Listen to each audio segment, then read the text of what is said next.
ফারিয়ার বিয়ে হয়েছে মাত্র কিছুদিন। পর্দানশীল, আত্মমর্যাদাশীল, আল্লাহ ভীরু এক মেয়ে। সবসময় চেষ্টা করত ইমানকে হেফাজতে রাখতে, হারাম থেকে বাঁচতে, ফ্রি মিক্সিং থেকে দূরে থাকতে। তার স্বপ্ন ছিল একজন দিনদার, গায়রতবান মানুষকে জীবন সঙ্গী হিসেবে পাওয়া। আর আলহামদুলিল্লাহ, সেই স্বপ্ন পূরণ হয়েছে আসিফের মাধ্যমে। আসিফ হয়তো ধনী ছিল না, কিন্তু তার ছিল পরিশ্রমী হাত আর একখণ্ড পবিত্র মন। নিজের নজরকে হেফাজতে রাখা, ৫ ওয়াক্ত নামাজ আর হালাল উপার্জনের চেষ্টা তার জীবনের এক গুরুত্বপূর্ণ অধ্যায়। অভাব ছিল ঠিকই, কিন্তু ভালোবাসার কোনো ঘাটতি ছিল না। আসিফ দিন শেষে ক্লান্ত শরীরে ফিরে এসে স্ত্রীর মুখে একটু হাসি ফোটাতে হাতে থাকতো তার পছন্দের ছোট কিছু, কখনো একগুচ্ছ ফুল বা কখনো তাকে নিয়ে হাঁটতে বের হতো। আর ফারিয়াও তার মতোই সংসারের অভাব অনটনের মাঝেও নিজেকে বিলিয়ে দিয়েছে। ঘর সামলানো, স্বামীর খেদমত, সব কাজ সে করেছে ভালোবেসে, আল্লাহর সন্তুষ্টির নিয়তে। ২ বছর কেটে গেল এভাবেই।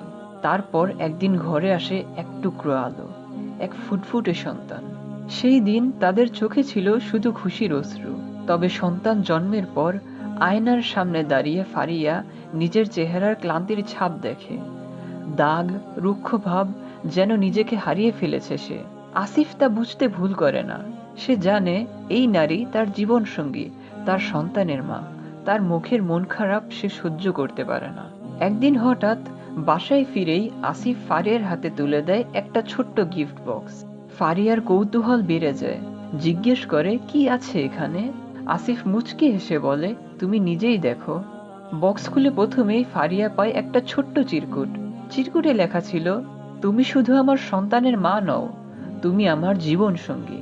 তোমার হাসি, তোমার মুখের তৃপ্তি, সেটাই আমার জীবনের সবচেয়ে বড় সফলতা। সাথে ছিল কিছু স্কিন কেয়ার প্রোডাক্ট, কিন্তু তার চেয়েও বেশি গুরুত্ব পেয়েছিল সেই ভালোবাসার বার্তাটা। ফারিয়া চুপচাপ কেঁদে ফেলে, কিন্তু সেই কান্না ছিল তৃপ্তির, ভালোবাসায় ভরা কান্না। সংসার অভাব থাকলেও তাদের ঘরে অভাব ছিল না ভালোবাসার, সম্মানের আর ধৈর্যের। এই ছোট সংসারে ছিল আল্লাহর উপর ভরসা, ছিল একে অপরের পাশে থাকার প্রতিশ্রুতি। জীবনটা সংগ্রামের, কিন্তু আল্লাহর উপর ভরসা আর একজন উত্তম জীবন সঙ্গী থাকলে অভাবের মাঝেও আলহামদুলিল্লাহ সুখ খুঁজে পাওয়া যায়।